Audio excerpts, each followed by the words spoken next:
नमस्कार साथियों। तो आज है 4 जून 2026। दोस्तों, बहुत सारे जियोपॉलिटिकल इंसिडेंट के कारण हो सकता है कि आज मार्केट काफी वॉलेटाइल था और कोई बहुत बड़ा मूवमेंट भी आज हमें देखने को नहीं मिला। बट बेस्ट पार्ट यह है कि आज एटलीस्ट गिरा नहीं, मतलब एटलीस्ट पॉजिटिव में क्लोजिंग दिया।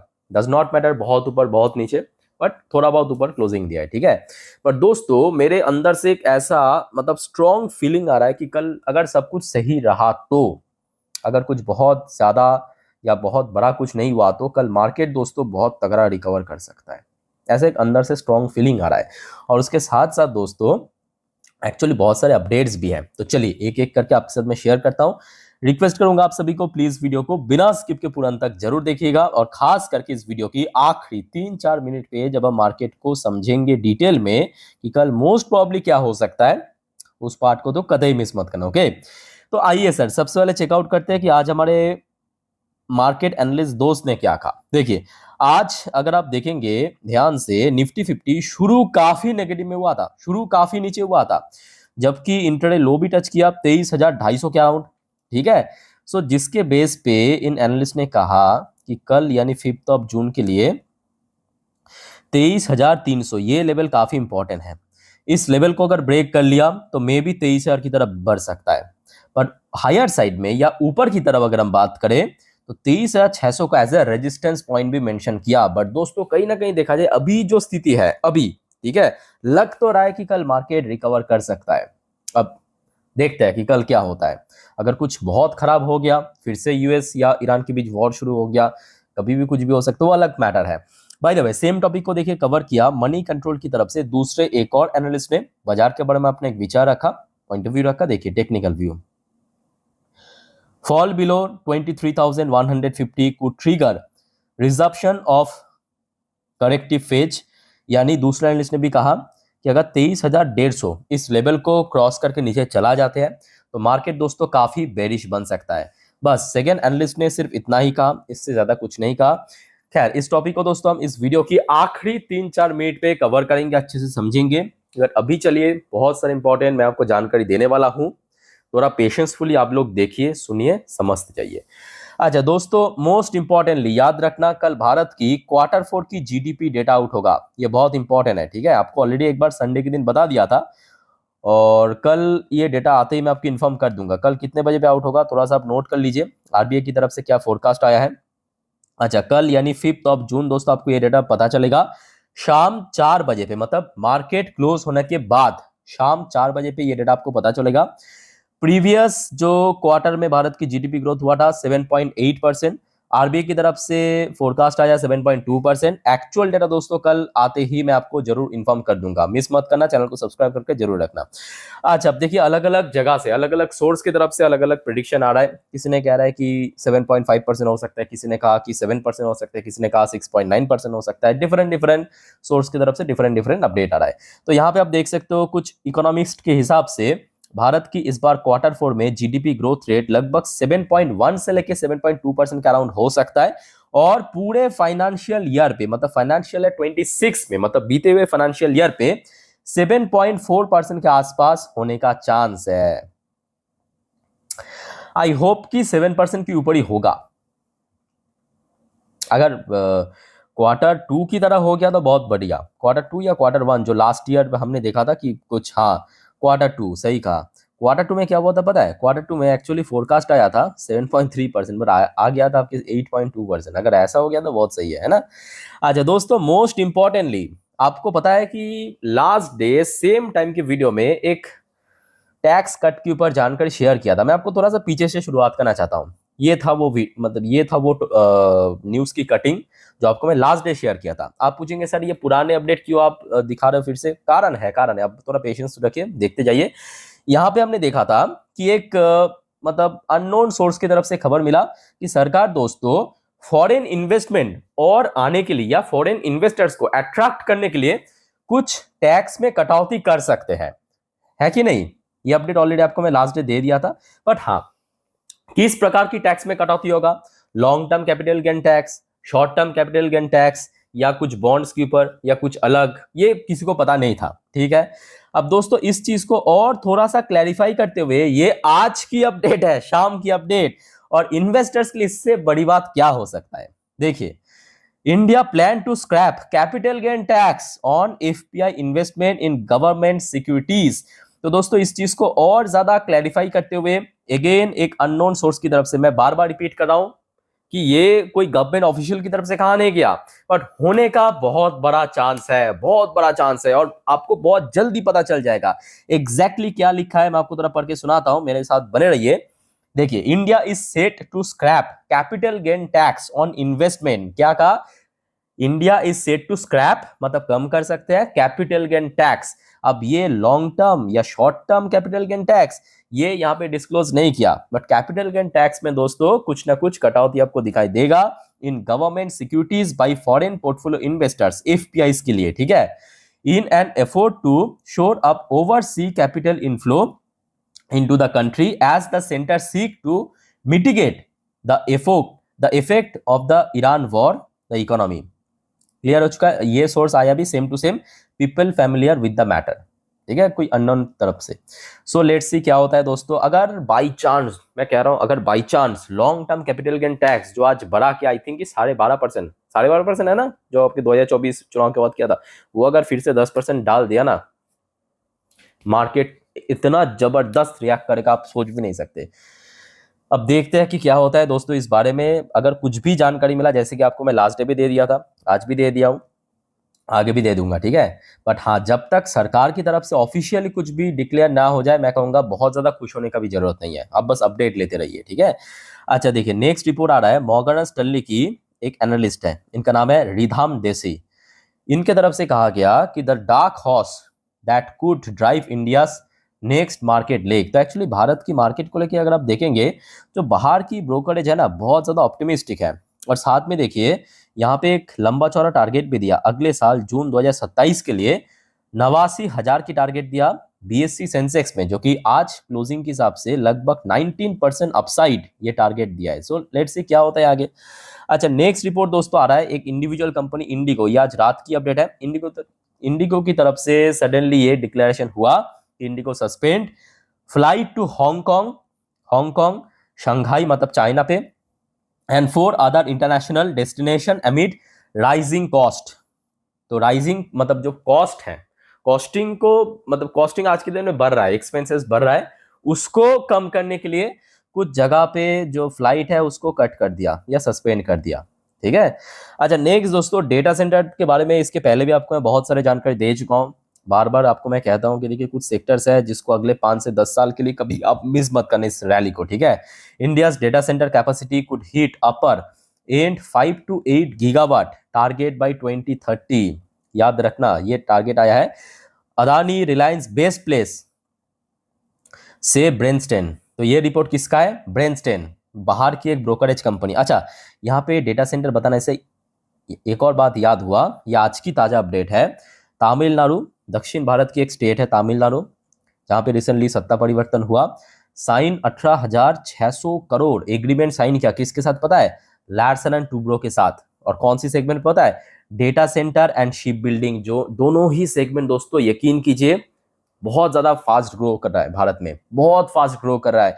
शिप बिल्डिंग मतलब जो आपके मझगांव डॉक जीआरडीसी कर रहा है, आज की डेट पर अगर आप देखेंगे जर्मन फ्रांस के साथ मिल के भारत की जीआरडीसी मझगांव डॉक वो बना रहा है नेवी के लिए जो शिप वगैरह, ठीक है, सबमरीन वगैरह।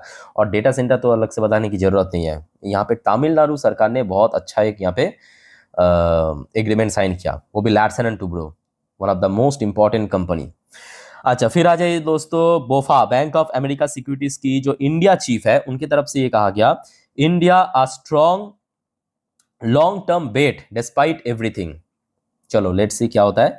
अच्छा दोस्तों, एक और बात याद रखना, कल तो आपकी 5 तारीख याद है ना, 5 तारीख आरबीआई की एमपीसी मीटिंग की आउटकम होने वाला है। मैं आपको लिख के देता हूं, कल एग्जैक्टली 10 बजे, कल सुबह 10 बजे पे आरबीआई एमपीसी मीटिंग का आउटकम निकलेगा। उसके ठीक आधा घंटा बाद मतलब 10:30 पे आरबीआई गवर्नर की तरफ से प्रेस ब्रीफिंग आएगा। वो इंपॉर्टेंट है क्योंकि देखिए मोस्टली चांस है कि 10 बजे पे जो एमपीसी मीटिंग का आउटकम होगा उसमें इस बार रेट अनचेंज रखा जाएगा, रेपो रेट में कोई चेंज नहीं होगा, बट जो 10:30 पे प्रेस ब्रीफिंग होगा, उस पे ही आपको असली खेल समझ आएगा। मतलब जो प्रेजेंट सिचुएशन या जियोपॉलिटिकल जो टेंशन के ऊपर बेस करके फोरकास्ट आएगा, सीपीआई, इन्फ्लेशन, जीडीपी, इसके ऊपर, वो इंपॉर्टेंट है, ठीक है। अच्छा चलिए आगे बढ़ते हैं नेक्स्ट टॉपिक पे। बट सबसे पहले दोस्तों एक छोटा सा रिक्वेस्ट आप सभी को करूंगा, दोस्तों प्लीज मेक श्योर कीजिए आपने ऑलरेडी इस चैनल को सब्सक्राइब कर लिया, नहीं किया तो फटाफट दोस्तों करके रख दीजिए इस प्रकार की शेयर मार्केट, जियोपॉलिटिकल अपडेट सबसे पहले पाने के लिए। और दोस्तों आई होप कि ये जो आज 4 वीडियो आप लोगों के लिए मैं दे चुका हूं, आप लास्ट 4 वीडियो आपने देख लिया, नहीं देखा तो एक बार प्लीज जाके चेकआउट कर लेना। आप लोग के लिए मेहनत से बनाता हूं, आप देखते हो तो मुझे भी बहुत अच्छा लगता है, ठीक है। एक बार चेकआउट करके जरूर आना। आइए अब मैं आपको कुछ इंटरेस्टिंग चीज दिखाता हूं। दोस्तों पता है यूएस मार्केट में आज क्या चल रहा है? मतलब यूएस मार्केट अगर बाई चांस 1% गिर भी रहा है ना, नेक्स्ट डे 2% रिकवर कर रहा है। मतलब ठीक इंडियन मार्केट के ऑपोजिट चल रहा है। इंडियन मार्केट अगर 1% रिकवर कर रहा है तो 2% गिर रहा है अगले दिन, है कि नहीं बताइए लॉजिकली। अब देखिए लास्ट डे क्या हुआ, डॉ जोन्स 1% गिर गया था, आज देखिए लगभग 1.5 से 2% ऊपर, ना केवल ऊपर, ऊपर बोलना भी गलत होगा, लाइफ टाइम हाई पे चल रहा है। Intraday high, life time high. अभी पोजीशन अब देखिए कहाँ पे चल रहा है, वहीं पे 1.84% ऊपर। दूसरी तरफ आ जाइए नैस्डैक कंपोजिट, जो लग रहा था कि शायद आज गिर जाएगा, गिर तो गया, शुरू में बहुत नीचे ओपन हुआ था, मोर देन 1%। अब उसके बाद अब देखिए बैक टू बैक रिकवरी, इतना रिकवर हो चुका है, अब सिर्फ कुछ बचा गुचा पॉइंट बाकी है रिकवर करना, ठीक है। ये भी आई थिंक हो जाएगा।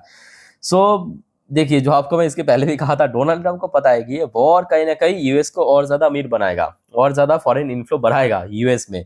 तो डोनाल्ड ट्रम्प भी जानबूझ के ये वॉर को और खींच रहा है और एक्सटेंड कर रहा है, क्योंकि डॉलर अल्टीमेटली स्ट्रांग हो रहा है, डॉलर जितना स्ट्रांग होगा उतना ही फॉरेन इन्वेस्टमेंट आएगा। और ये कहीं ना कहीं भारत, चाइना, इस टाइप की जो देश है, जो डेवलपिंग नेशन है, उसके लिए काफी नुकसान पहुंचेगा, है ना। अच्छा क्रूड ऑयल की अगर हम बात करें, फिलहाल देखिए real time data, crude oil फिलहाल 2.5 से 3% के आसपास नीचे है। ये मैं कहूंगा एक अच्छी हिंट है कल इंडियन मार्केट के लिए। अब देखना होगा कि कल सुबह तक ऐसा रहता है या नहीं रहता है, ठीक है। अभी तो लगभग 2.5-3% नीचे चल रहा है। अच्छा क्रूड ऑयल नीचे मतलब गोल्ड ऊपर, तो गोल्ड लगभग 1% के आसपास ऊपर चल रहा है। गोल्ड ऊपर, क्रूड ऑयल नीचे, सिल्वर भी ऊपर पहुंच चुका है लगभग 0.5% के आसपास। बट इंडियन करेंसी की वैल्यूएशन में एक्चुअली कोई बहुत बड़ा लास्ट 2 दिन से बदलाव देखने को नहीं मिला। मतलब लास्ट डे भी हमने देखा था लगभग 95.78 के आसपास था, अभी लगभग 95.71 के आसपास चल रहा है। अच्छा कुछ इंडियन कंपनी की पोजीशन एडीआर वर्जन में देख लेते हैं। जैसे कि आपके विप्रो एडीआर वर्जन 1.41% नीचे चल रहा है, पर दूसरी तरफ इन्फोसिस की एडीआर वर्जन लगभग 1.97% पॉजिटिव में चल रहा है। और बैंक्स की हाल दोस्तों बहुत अच्छा चल रहा है, और खास करके दोस्तों कल आरबीआई एमपीसी मीटिंग के आउटकम बैंक्स के ऊपर डायरेक्टली इंपैक्ट पड़ेगा, याद रखना, ठीक है। अच्छा फिलहाल आईसीआईसीआई बैंक की एडीआर वर्जन 2.71% ऊपर, एचडीएफसी बैंक की एडीआर वर्जन जो है लगभग 2.17% ऊपर चल रहा है। आइए अब देख लेते हैं मोस्ट इंपॉर्टेंटली हमारे गिफ्ट निफ्टी की फ्यूचर कहाँ पे है। जस्ट अ मिनट में आपको रिफ्रेश करके दिखाता हूँ। देखिए गिफ्ट, एक मिनट रुकिए, रिफ्रेश हो जा बाबू। हाँ देखिए ये वीडियो में रिकॉर्ड कर रहा हूँ, एकदम रियल टाइम डेटा 10:09 पे साफ दिखाई दे रहा है। कहाँ पे चल रहा है गिफ्ट निफ्टी? 23,606 पॉइंट पे। मतलब आज दोपहर को जब इंडियन मार्केट क्लोज हुआ था, उस टाइम पे गिफ्ट निफ्टी क्लोज हो जाता है, आपको पता होगा, आधा घंटे के लिए। तो उस टाइम की जो क्लोजिंग पोजीशन उसके हिसाब से अभी 126 पॉइंट ऊपर। बट दोस्तों ये अभी की अपडेट है, मेरे बात को ध्यान से समझना, ये अभी की अपडेट है, तो बहुत ज्यादा खुश होने की जरूरत नहीं है, क्योंकि आज के डेट में जियोपॉलिटिकल टेंशन के कारण हर एक घंटा कुछ ना कुछ बदलाव हो रहा है। तो कल सुबह तक दोस्तों अगर ऐसा हो गया मार्केट ओपन होने तक, मार्केट में एक अच्छा रिकवरी एक्सपेक्टेड है। सो कंफर्मेशन के लिए मैं क्या करूंगा, कल सुबह मैं अपनी इंस्टाग्राम स्टोरी में गिफ्ट निफ्टी की फ्यूचर ऑयल की प्राइस दे दूंगा, सिर्फ आप चेक कर लेना। मेरे इंस्टाग्राम स्टोरी लिंक आपको इस वीडियो के नीचे डिस्क्रिप्शन बॉक्स में मिल जाएगा, ठीक है। तो क्या होगा कि एक तरफा आप भी कंफर्म हो जाएंगे कि किस प्रकार की ओपनिंग वगैरह हो सकता है, ठीक है, जैसे कि आज भी दे दिया था आपको। अच्छा आप आ जाइए, एफआईएस बेचेगा, ये तो टोटली एक्सपेक्टेड था ही। एफआईएस आज टोटल 4,447 करोड़ बेच के निकल गया। डीआईएस ने आज लगभग 4,360 करोड़ खरीदा है। तो यही सिलसिला एंटायर मई महीने पे भी देखने को मिला, अभी भी जून शुरू हो चुका है, जून में भी सेम चल रहा है। अच्छा एक और बात दोस्तों याद रखना, बहुत सारे जियोपॉलिटिकल अपडेट भी आया है, ठीक है, जो बहुत सारे जियोपॉलिटिकल अपडेट आया है जो आपको मैं नेक्स्ट वीडियो में दूंगा, रात की 12 बजे की वीडियो इसी चैनल पे आएगा, तो देखना मत भूलना। आप अगर जल्दी सो जाते हैं सर, कोई दिक्कत नहीं है, सिर्फ आप चैनल को सब्सक्राइब करके रखिए, सुबह उठ के देख लेना जरूर, बस देख लेना जरूर, ठीक है, इंपॉर्टेंट है मार्केट के लिए। अच्छा, वैसे TA35 यानी इजराइल की टॉप इंडेक्स आज थोड़ा सा वीकनेस के साथ क्लोजिंग दिया, 0.28% नीचे आके।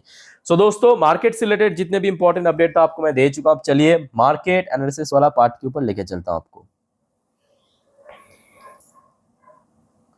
तो दोस्तों, अभी आपके सामने मैं ओपन कर लिया निफ्टी 50 की लास्ट 3 महीने की कैंडलस्टिक चार्ट पैटर्न। अब जो बात आपको मैं बताने जा रहा हूं, ध्यान से मेरे बात को सुनना समझना। अच्छा, सबसे पहली बात देखिए, कल के लिए कुछ सेक्टर बहुत इंपॉर्टेंट है। नंबर 1 सेक्टर बैंक, कल बैंक सबसे इंपॉर्टेंट है because of RBI MPC meeting decision, ठीक है, तो बैंक के ऊपर कल नजर रखना। इसके अलावा ऑयल सेक्टर बहुत इंपॉर्टेंट है because of geopolitical tension. IT sector भी मैं कहूंगा कल के लिए बहुत इंपॉर्टेंट है, ठीक है, क्योंकि आईटी सेक्टर में पिछले कुछ टाइम से बहुत गिरावट हुआ, तो मे बी बाउंस बैक भी हो सकते हैं। तो ये तीनों सेक्टर दोस्तों कल अपने रडार में ऐड करके रखना, चाहे आपको आपके पास इस कंपनी की मतलब इस सेक्टर की शेयर है या नहीं है, डज नॉट मैटर, इंपॉर्टेंट है मार्केट के लिए। अब आ जाइए, ये दोस्तों एक दिन की चार्ट पैटर्न, मतलब यहाँ पे हर एक कैंडल्स आपको एक एक दिन को रिप्रेजेंट करता हुआ नजर आएगा। सो दोस्तों, आपको आई थिंक याद है कल आपको मैं इस रिवर्स क्रॉसओवर के बारे में बताया था ना। सो रिवर्स क्रॉसओवर हो चुका है। अब देखिए, रिवर्स क्रॉसओवर को ब्रेक तभी पॉसिबल, मतलब इसको फिर से गोल्डन क्रॉसओवर में बदलाव तभी हो सकता है कि अगर निफ्टी 50 में एक शार्प रैली हो गया या शार्प रिकवर हो गया तुरंत, ठीक है, जो कि कल ही जरूरत है। सो ऐसे में अगर हम बात करें कल के लिए मोस्ट क्रूशियल लेवल 23,500, इसको ना केवल क्रॉस करना बल्कि इसको होल्ड करना। अगर होल्ड कर गया उसके बाद दोस्तों एक ही लेवल बचता है जो आप देख सकते हो, ये जो रिवर्स क्रॉसओवर की ठीक पॉइंट, मतलब 23,700। तो यहाँ पे दोस्तों अपर साइड में दो रेजिस्टेंस के बारे में आपको मैं अभी अभी बताया, एक हो गया 23,700 और दूसरा हो गया आपका 23,500, याद रखना कल के लिए, ठीक है, इंपॉर्टेंट है। तो ये दो क्या हो गया आपका इंपॉर्टेंट रेजिस्टेंस जोन कल के लिए। अच्छा, अब आ जाइए थोड़ा सा सपोर्ट पॉइंट को डिफाइन करते हैं। सपोर्ट भी इंपॉर्टेंट है क्योंकि मार्केट में आज कुछ भी हो सकता है। तो सबसे इंपॉर्टेंट सपोर्ट लेवल अगर आप देखेंगे, आज जब मार्केट खुला था शुरू में ही जहां पे इंटरडे लो टच किया वो लेवल, और ये 4 घंटे की चार्ट पैटर्न है, याद रखना, ठीक है। और इवन लास्ट 2 ट्रेडिंग सेशन पे भी हमने देखा था लगभग इसी लेवल के आसपास बार बार सपोर्ट मिला था, ठीक है। तो इंपॉर्टेंट सपोर्ट लेवल यहाँ पे शार्प दिखाई दे रहा है 23,250। इनकेस अगर ये ब्रेक हो गया तो 23,150 जहां पे लास्ट डे सपोर्ट मिला। तो ये दो लेवल क्या हो गया, ये दो हो गया सर आपके लिए सपोर्ट लेवल, ठीक है। अच्छा, अब आ जाइए बैंक निफ्टी पे। बैंक निफ्टी की देखिए रोल कल बहुत ज़्यादा है, बहुत ज़्यादा क्यों है, एक तो बैंक्स की वेटेज बहुत ज़्यादा है, ऊपर से कल आरबीआई एमपीसी मीटिंग क्या आउटकम, तो उसके ऊपर भी बैंक रिएक्ट करेगा। और बैंक की बात क्या है पता है, जहाँ पे निफ्टी 50 लास्ट कुछ ट्रेडिंग सेशन पे थोड़ा सा वीकनेस हमें देखने को मिला टेक्निकल चार्ट पैटर्न के बेस पे, बट बैंक्स दोस्तों रिकवर कर रहा है, नोट करना, बैंक्स रिकवर कर रहा है। इस फॉर्मेशन को आप नोट करना, बैंक अपर साइड में मूव दे रहा है, अपर साइड में इसकी मूवमेंट अपर साइड में जा रहा है, ठीक है। सो ऐसे में देखिए बैंक निफ्टी के लिए सबसे इंपॉर्टेंट लेवल मैं कहूंगा कल 5 तारीख के लिए 54,000 को सबसे पहले होल्ड करना, जहां पे आज सक्सेसफुली होल्ड कर गया था, स्टे कर गया, ठीक है।